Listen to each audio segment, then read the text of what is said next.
So, hello friends, welcome to my channel Sunny on hacks. तो आज की वीडियो में मैं अपना एक बिग फोर का एक्सपीरियंस शेयर करूंगा और उसके बाद हमारी नेक्स्ट वीडियो में जो हम ऑटोमेट ऐड करेंगे उसकी डिटेल दूंगा। तो चलिए स्टार्ट करते हैं। तो पहले मैं बताता हूं कि मैं कौन सी बिग फोर में था। जो फर्स्ट वन है, इस बिग फोर का मैं पार्ट था लास्ट 1 मंथ।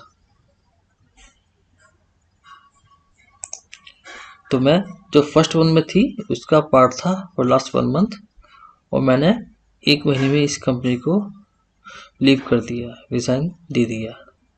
रीज़न क्या था? कंपनी का बैड मैनेजमेंट।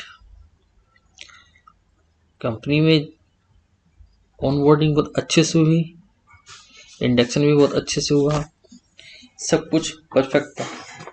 मैं ये नहीं कहता सब सबके सब जो हैं वो बैड मैनेजमेंट में आते हैं, होते हैं कुछ। तो मेरी जो स्टोरी थी वो ये थी कि जब मेरी हायरिंग हुई तो मुझे बताया गया कि मेरी जो पोस्टिंग रहेगी वो इस प्रोजेक्ट के लिए रहेगी और वहाँ पर मुझे ये काम करना होगा। सो एज यू नो, मेरी प्रोफाइल साइबर सिक्योरिटी की है, तो मैं एज ए साइबर सिक्योरिटी में ही मैंने ज्वाइनिंग की, ऑनबोर्ड हुआ। ऑनबोर्डिंग के बाद मैंने जितने भी प्रोसेस होते हैं, चाहे वो इंडक्शन हो एनीथिंग, वो सब कंप्लीट किए। कंप्लीट करने के बाद जब मैं ऑन साइट गया तब मुझे पता चला कि जिस पोजीशन पे मैं हायर हुआ हूँ उससे रिलेटेड वहाँ कोई वर्क है ही नहीं। That means no cyber security related work. I was confuse कि इन्होंने मुझे अगर हायर किया है साइबर सिक्योरिटी के लिए तो साइबर का काम होना चाहिए। तो इसके लिए फिर मैंने अपने मैट्रिक्स मैनेजर से बात करी, तो उसने ही मुझे बेसिकली हायर किया था फास्ट ट्रैक पे। तो जब वो उससे मैंने पूछा तो उन्होंने कहा हाँ साइबर का वर्क होगा। जब मैंने बात करी और उसने फिर जो साइट मैनेजर था उससे बात करी, तो इसका रिजल्ट ये रहा कि जो मेरा मैट्रिक्स मैनेजर था उसे खुद नहीं पता था कि किसकी हायरिंग करनी है, बिकॉज उनकी जो रिक्वायरमेंट थी वो थी डेटा एनालिस्ट की। अब फ्रेंड्स, अगर कोई आपको कहे कि हमने आपको as a cyber security hire किया है एंड आपसे बोले कि आप डेटा एनालिस्ट का काम करो, यहाँ पर साइबर सिक्योरिटी का वर्क नहीं है, तो क्या आप वो काम करोगे? प्लीज़ कमेंट में ज़रूर लिखना। तो मैंने उस काम को डिनाई किया। इवन जो साइट मैनेजर थे उन्होंने इस बात को मेरे मैट्रिक्स मैनेजर के सामने कंफर्म किया कि हाँ ऐसा कोई काम नहीं है।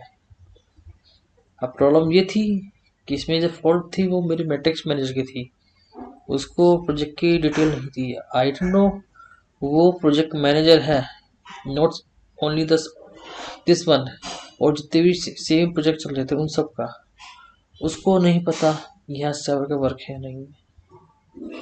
दैट मीन्स यहाँ पर एक लूप होल था, तो मुझे प्रोजेक्ट आसान नहीं हुआ। दैट मीन्स मैं प्रोजेक्ट का पार्ट नहीं था, सिर्फ मुझे साइट पे भेजा गया था चीज़ को देखने के लिए, समझने के लिए।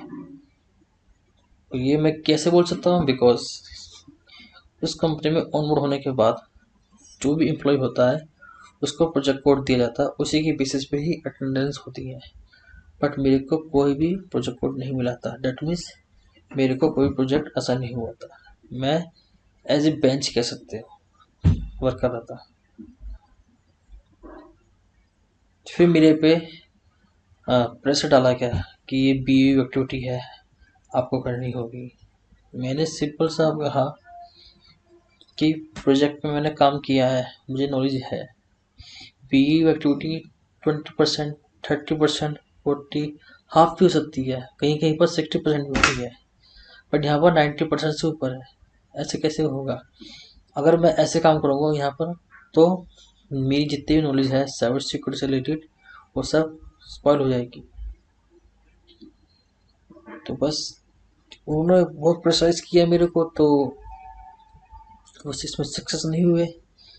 तो मैंने उनसे कहा मुझे यहाँ नहीं करना, मुझे दूसरा प्रोजेक्ट दो। तो उन्होंने जो है प्रोजेक्ट देने से मना कर दिया।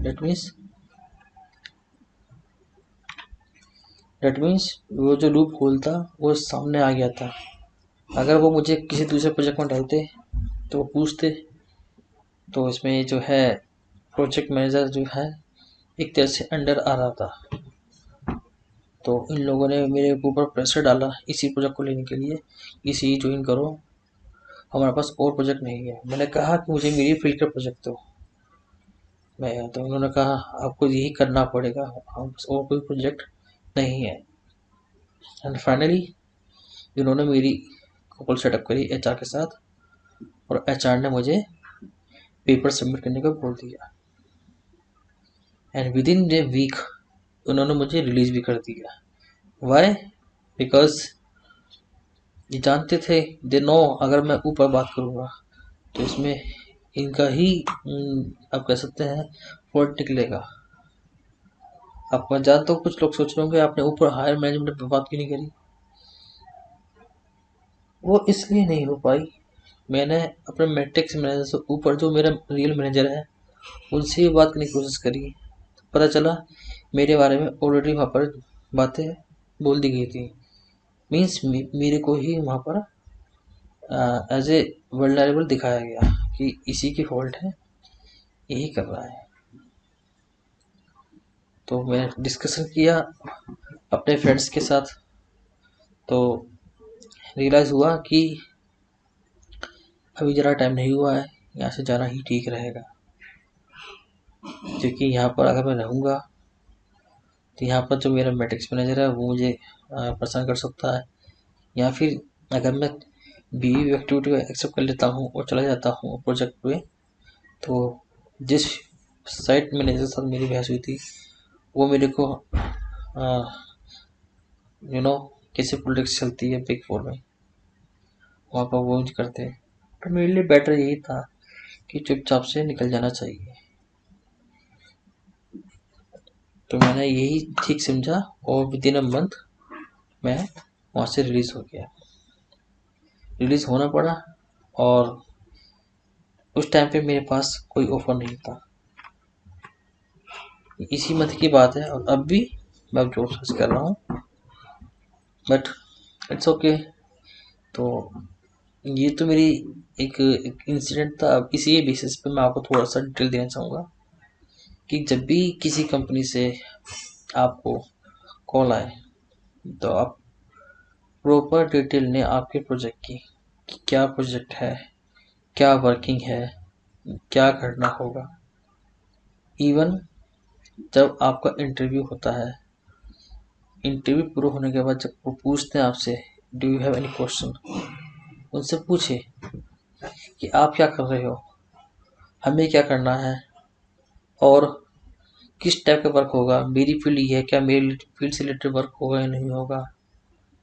आपको इस चीज़ को क्लियर करना है। और सबसे मेन चीज़ मैं आपको बोलूँगा, अपना वर्क लाइफ बैलेंस देखें, कंपनी के पीछे मत भागें। जैसे कि मेरे पास 3 ऑफर लेटर थे, जिसमें से 2 मेरे को गुड़गांव और नोएडा दे रहे थे, मेरे होम टाउन हाइब्रिड, और ये थी थर्ड वे बिग फोर। हालांकि इन्होंने मुझे पे अच्छा किया, बट उस पे का कुछ फ़ायदा नहीं हुआ, बिकॉज इन्होंने मेरे अकॉर्डिंग काम नहीं दिया। जिस फील्ड के लिए इन्होंने मुझे हायर किया था उस रिलेटेड वर्क ही नहीं दिया। आप तो ये कह सकते हैं ये एक तरह का अब मोल और दाग कह सकते हैं जो मेरे रिज्यूम पे लग गया है। कोशिश जारी है चीज़ से कैसे बचा जाए, बट आप इस चीज़ को ध्यान से रखें कि बिग फोर में ऑलवेज ये चीज़ देखी गई है कि आपको हायर किसी और के लिए करते हैं, वर्क दूसरा देते हैं। तो before join any big four please confirm first कि वहाँ की वर्किंग क्या है।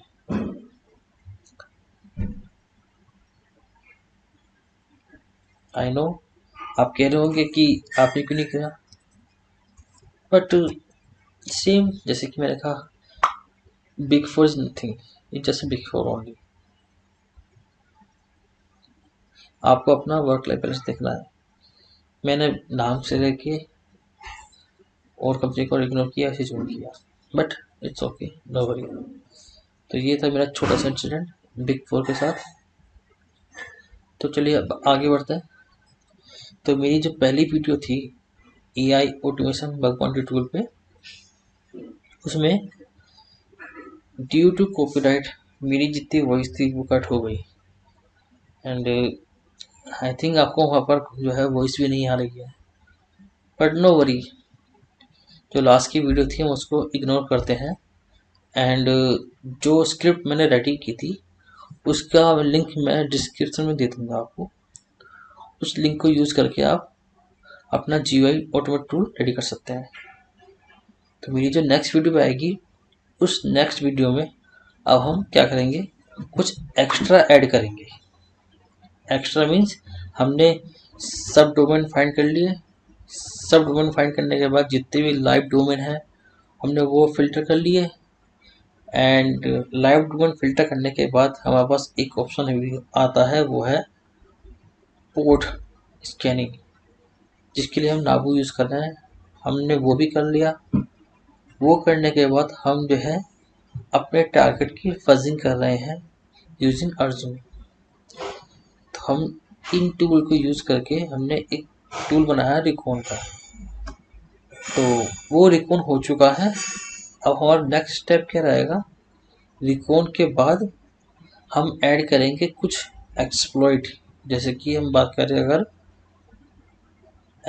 SSRF या फिर क्रॉस साइट स्क्रिप्टिंग, एक काम करते हैं, हम पहले क्रॉस साइट स्क्रिप्टिंग अटैक लेते हैं, क्योंकि इसमें हम डेलफॉक्स या जो भी कुछ टूल है इसका वो यूज़ कर सकते हैं। तो इसे हम क्या करेंगे, हम जो नेक्स्ट वीडियो में हम रेडी करेंगे, उस नेक्स्ट वीडियो में हम इस टूल को ऐड करेंगे, उसे GUI में ऐड करेंगे, और उसमें हम कुछ एक्स्ट्रा ऐड करेंगे। बिकॉज जो स्कैनिंग होती है पोर्ट की एंड मैप की जगह हम नाबू यूज़ कर रहे हैं, वो थोड़ा टाइम लेता है। तो हम इसमें कुछ बटन ऐड करेंगे, लाइक बाईपास पोर्ट स्कैनिंग। तो उसमें हम कुछ चेकलिस्ट ऐड करेंगे कि बाईपास पोर्ट स्कैनिंग, तो उस पर हमें चेक किया तो स्कैनिंग वो बाईपास कर देगा। इसी टाइप से कुछ और चीज़ें हम ऐड करेंगे, और कुछ इनबिल्ट पेलोड भी हम ऐड करेंगे। तो हमारी नेक्स्ट वीडियो में हम जो है एक recon plus cross site script attacks के रिलेटेड ऑटोमेट टूल रेडी करेंगे। और एक बोनस मैं आपको बताता हूँ, जब हमारा टूल रेडी हो जाएगा तब हम इस पूरे टूल को एक AI फ्लो के साथ ऐड करेंगे। Do you know Jarvis? तो हम जार्विस जैसा ही एक टूल रेडी करेंगे, जिसमें हमें बस माइक ऑन करके उसे बोलना है, हाय मेरा टारगेट है ये, इसको स्कैन करो, और वो ऑटोमेटिक स्कैन करेगा, ऑटोमेटिक सारे रिजल्ट चेक करेगा। जो जो हम टूल में ऐड करेंगे, चाहे वो क्रॉस साइट स्क्रिप्टिंग हो, चाहे वो CSR हो, चाहे वो SSR, वो सब ऑटोमेट करेगा और आपको रिजल्ट बताएगा। तो हम इस तरह से काम करेंगे। हालांकि अभी हम बिगिनिंग पे हैं, हम एडवांस में भी जाएंगे, हम धीरे धीरे इस पर काम करेंगे और रेडी से रेडी करेंगे। तो आज के लिए इतना ही। मेरी जो नेक्स्ट वीडियो आएगी वो आएगी हमारे नेक्स्ट स्टेप पे, जिसमें हम access cross site scripting attack को भी ऐड करेंगे। तब के लिए please don't forget like and subscribe. Take care. Bye.